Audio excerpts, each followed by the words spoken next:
महाभारतम् उत्तरापरिणयः। उत्तरः कौरवसैन्यं जितवान् यत् धेनूनां विमुक्तिं साधितवान् यत् तत्र कश्चिद् देवः साहाय्यं कृतवान् इति ज्ञातवान् विराटराजः। तादृशं महोपकारं कृतवन्तं तं देवम् अहं द्रष्टुम् इच्छामि, तस्मै पूजादिकं समर्पयितुम् इच्छामि च इति उक्तवान्। तदा उत्तरः सः देवकुमारः तत्रैव अन्तर्हितः जातः। श्वः परश्वः वा तस्य दर्शनम् अस्माभिः लभ्येत इति उक्तवान्। सः देवकुमारः पुरतः नपुंसकवेषेण विद्यमानः बृहन्नला एव, न तु अन्यः इत्येतं विषयं न ज्ञातवान् विराटराजः। विराटस्य अनुमतिं प्राप्य एव अर्जुनः युद्धभूमितः आनीतानि कौरववीराणाम् उष्णीषाणि उत्तरायै दत्तवान्। अनन्तरम् उत्तरः धर्मराजः अर्जुनः च मिलित्वा अग्रिमकार्यविषये एकान्ते उपविश्य चर्चां कृतवन्तः। दिनत्रयानन्तरं पञ्चपाण्डवाः अपि प्रातः कर्मादिकं समाप्य स्नात्वा शुभ्रवस्त्रादिकं धृत्वा विराटस्य सभां गतवन्तः। तत्र राजकुमारेभ्यः स्थापितेषु आसन्देषु उपविष्टवन्तः ते। राजकार्यादीनाम् अवलोकनार्थं तत्र आगतः विराटराजः उन्नतेषु आसनेषु उपविष्टान् पाण्डवान् दृष्ट्वा क्षणकालं यावत् स्तब्धः जातः। ततः सः महता कोपेन धर्मराजम् उद्दिश्य अये, भवन्तं द्यूतार्थं नियुक्तवान् अस्मि, परन्तु इदानीं सभागौरवम् अतिक्रम्य भवान् सिंहासने उपविष्टः अस्ति खलु, किम् एतत् इति पृष्टवान्। तदा अर्जुनः शान्तस्वरेण राजन्, एषः महात्मा इन्द्रस्य आसने उपवेष्टुं योग्यः अस्ति, तादृशः एतस्मिन् लघुसिंहासने उपवेष्टुम् अपि अनर्हः इति भवान् मन्यते किम्? एषः धर्मस्वरूपी महाबलशाली राजर्षिः च अस्ति, मनुः इव लोकरक्षणं कर्तुं समर्थः अस्ति। एषः यदा कौरवसाम्राज्यं पालयति स्म तदा एतस्य सहस्रगजबलं 300,000 च आसन्। शकुनिकर्णादीनां सहकारं प्राप्तवान् दुर्योधनः अपि एतस्य बलात् भीतः भवति स्म। एतादृशः एषः सिंहासने उपवेष्टुम् अयोग्यः किम् इति पृष्टवान्। विराटराजः एतत् वचनं श्रुत्वा आश्चर्येण, एषः कुन्तीदेव्याः ज्येष्ठपुत्रः धर्मराजः किम्? यदि एषः धर्मराजः एव, तर्हि एतस्य सहोदराः भीमार्जुन नकुलसहदेवाः कुत्र? द्रौपदी च कुत्र? तान् न अभिज्ञातवान् खलु अहम् इति उक्तवान्। तदा अर्जुनः वललनाम्ना यः भवत्समीपे पाचकरूपेण आसीत् सः एव भीमः, गन्धर्वान् जित्वा द्रौपद्याः कृते सौगन्धिकापुष्पम् आनीतवान् महापराक्रमी एषः एव भीमः। कीचकवधं कृतवान् गन्धर्वः अपि एषः एव। एतादृशकार्यम् अन्येन कर्तुं शक्यं किम्? भवतः अश्वान् यः अत्युत्तमरीत्या पालितवान् सः एव नकुलः, धेनुपालनं यः कृतवान् सः एव सहोदरः। एतौ द्वौ अपि महारथौ, सैरन्ध्रिः एव द्रौपदी, अहम् अस्मि अर्जुनः। राजन्, भवतः आश्रये वयम् आस्म इति कारणतः अस्माकम् अज्ञातवासः सुखेन सम्पन्नः इति उक्तवान्। एवं पाण्डवाः यदा ज्ञाताः अभवन् तदा उत्तरः युद्धे दृष्टम् अर्जुनस्य पराक्रमं वर्णितवान्। सः अर्जुनं प्रदर्शयन् यथा सिंहः हरिणीः अनुधावन् मारयति तथैव एषः कौरवयोधान् मारितवान्। एषः महावीरः एकैकेन बाणेन एकैकं गजं लीलया मारयति स्म। यदा एषः शङ्खं वादितवान् तदा तु न केवलं शत्रवः अपि तु अहम् अपि बधिरः जातः इव इति उक्तवान्। तत् श्रुत्वा विराटः एते सर्वे अथितमहारथाः एव इति तु सत्यम् एव, परन्तु दौर्भाग्यं नाम अस्माभिः एषः विषयः न ज्ञातः एव। इदानीम् अस्माकं प्रथमकार्यं तु एतैः सह बान्धव्यस्य वर्धनम्। तदर्थं मम पुत्रीम् उत्तराम् अर्जुनाय दत्त्वा विवाहं कर्तुम् इच्छामि इति उक्तवान्। ततः पूर्वम् अस्माभिः पूज्याः एते पाण्डवाः सम्माननीयाः, तदेव प्रथमं कर्तव्यम् अस्ति अस्माकम् इति पितरम् उक्तवान् उत्तरः। विराटः सत्यम्, युद्धे अहं पराजितः सन् यदा सुशर्मणः बन्धने आसन् तदा अस्मान् विमोचितवान् भीमः। पाण्डवानां साहाय्येन एव वयं जयं प्राप्तवन्तः स्मः। अतः पाण्डवज्येष्ठः धर्मराजः अस्माकं विषये सन्तुष्टः भवेत्। अस्माभिः अज्ञानेन दोषाः कृताः स्युः, तैः वयं क्षन्तव्याः इति उक्तवान्। एवम् उक्तवान् विराटः धर्मराजाय समस्तं राज्यं कोशादिकं च भक्त्या समर्प्य पाण्डुनन्दनान् प्रशंसन् पुनः पुनः आलिङ्गितवान्। अनन्तरं सः धर्मराजम् उद्दिश्य, इदानीं भवन्तः दत्तस्य वचनस्य अनुसारं 12 वर्षाणां वनवासम्, 1 वर्षस्य कष्टकरम् अज्ञातवासं च समापितवन्तः सन्ति। इतः परं चिन्ता नास्ति। मम राज्यम् अपि अर्जुनस्य एव भवतु। तस्मै मम पुत्रीम् उत्तरां दत्त्वा विवाहं करिष्यामि इति उक्तवान्। तदा धर्मराजः अर्जुनं दृष्टवान्। अर्जुनः विराटम् उद्दिश्य, राजन्, भवतः पुत्रीम् अहं न परिणेष्यामि, परन्तु स्नुषात्वेन अङ्गीकरोमि। एतेन सम्बन्धेन आवयोः वंशयोः आनुकूल्यं भविष्यति इति उक्तवान्।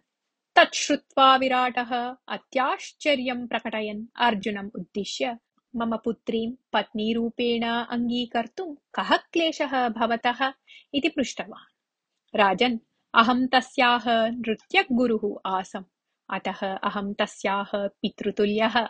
मम पुत्रः श्रीकृष्णस्य भागिनेयः अभिमन्युः यद्यपि कनीयान्, तथापि शस्त्रप्रयोगे नितरां कुशलः अस्ति।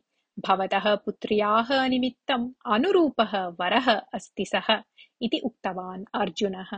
तदा विराटः महत्या तृप्त्या, अस्तु, भवतः इच्छानुसारमेव भवतु, मया सह बान्धव्यवर्धनं भवतां सर्वेषाम् इष्टाय जातम् इति तु महतः सन्तोषस्य विषयः इति उक्तवान्। विवाहः कदा करणीयः इत्येतं विषयं धर्मराजः निश्चितवान्। तस्मिन् एव दिने अर्जुनविराटादयः कृष्णाय एतां वार्तां दूतद्वारा प्रेषितवन्तः। 1 वर्षस्य अज्ञातवासस्य अनन्तरं पाण्डवाः विराटनगरीं त्यक्त्वा उपप्लव्यनामकं स्थलं गत्वा स्थितवन्तः।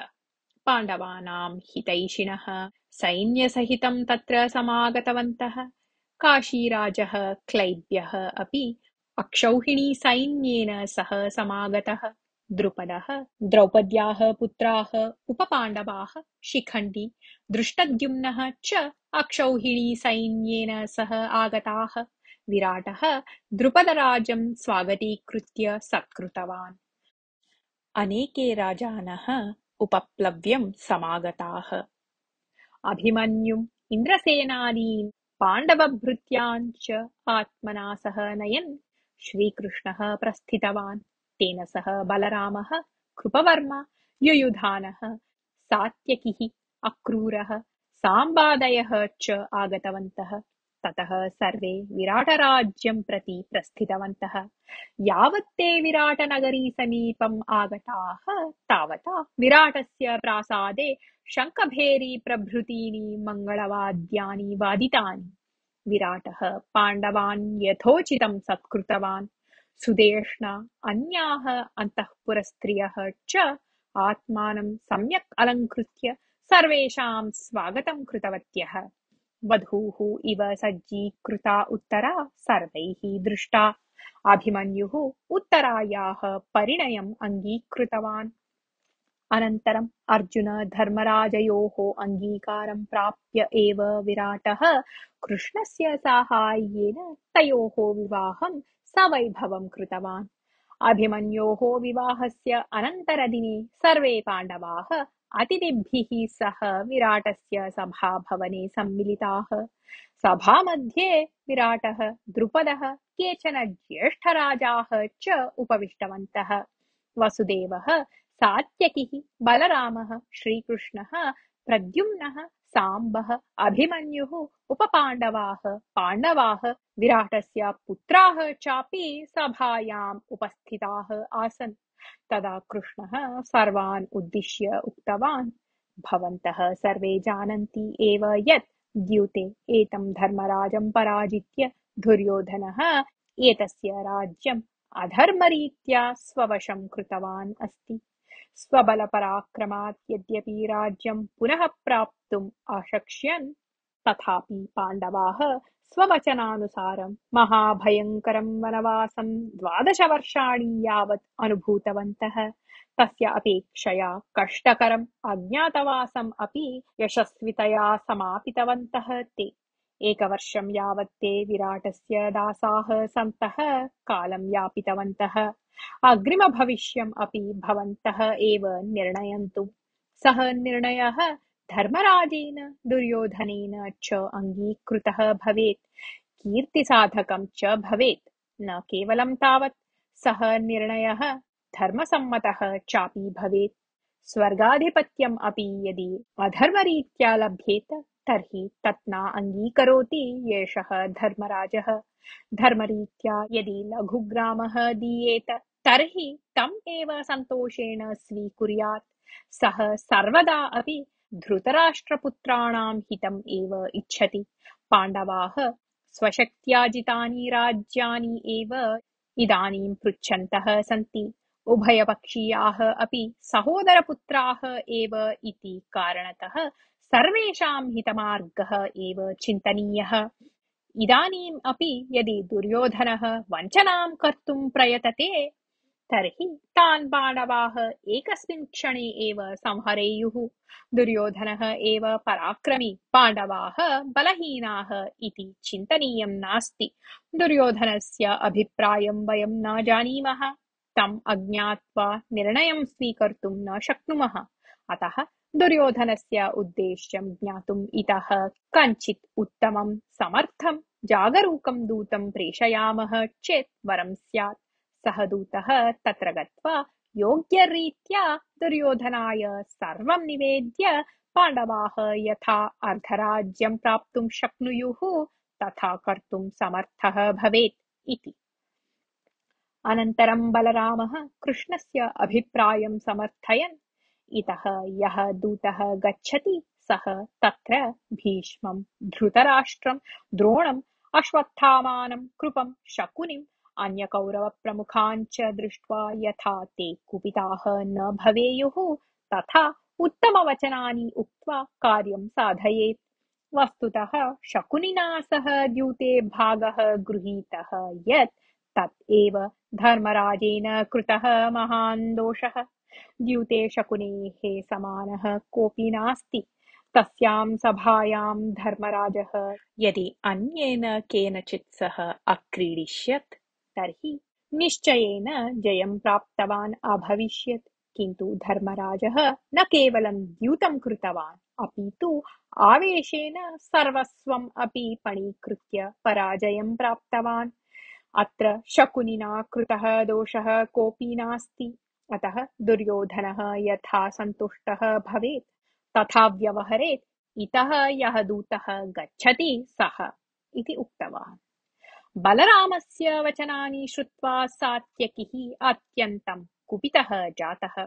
सः अनुक्षणं बलरामं निन्दन्, भवतः चिन्तनानुसारं भवान् उक्तवान् अस्ति, अतः भवते अहं कुपितः नास्मि, परन्तु भवतः अर्थहीनवचनानि मौनेन उपविश्य श्रुतवत्यै एतस्यै सभायै अहं कुप्यामि। धर्मराजः द्यूतादिविषयेषु नितरां पाण्डित्यहीनः अस्ति।